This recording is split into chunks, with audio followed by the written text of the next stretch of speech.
sana, ilang ba ang dala mong maleta galing Manila? Ayan. Yung mga tao doon, nakakaya, mga lintik. Hiro mo, mga congressman doon, tag-10 maleta. Punong-puno ng pera. Ayan. Ayan.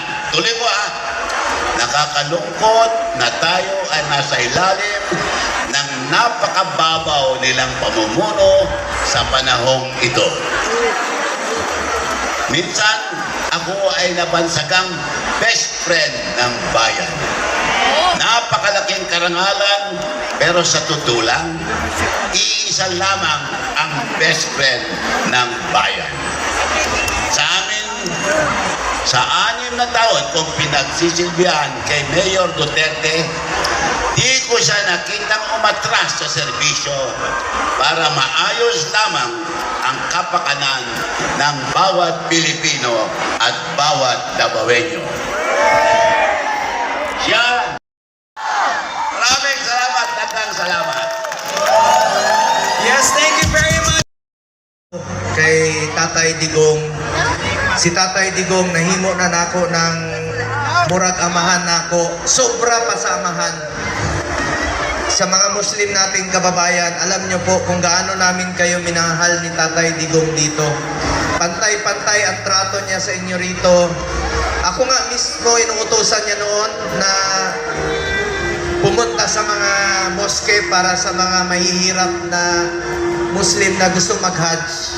Ganon po siya magtrato ng mga kababayan natin. Mahal na mahal niya at pantay-pantay. Dahil lahat tayo, Kristiyano, Muslim, kapatid tayong lahat. Tagaluugin ko na lang ang aking salita kasi yung iba dito, maaaring mga bisita natin na pumunta rito para ipakita ang kanilang pagmamahal kay Tatay Digong. Alam nyo, ito yung tingin ko na pinakamalungkot na birthday sa buhay ni Tatay Digong. Simpleng tao lang yan si Tatay Digong. Alam nyo yan, di ba? Napakasimpleng tao.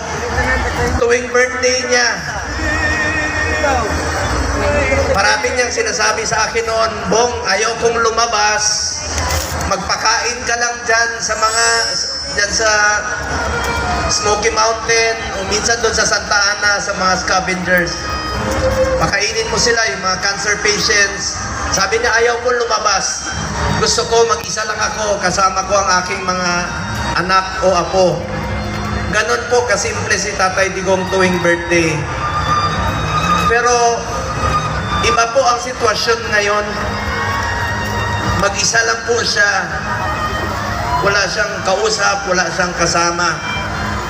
Pakiusap ko lang po sa inyo, ipagdasal po natin si Tatay Digong. Huwag tayong tumigil sa pagdasal sa kanyang kaligtasan, kalusugan at kalayaan.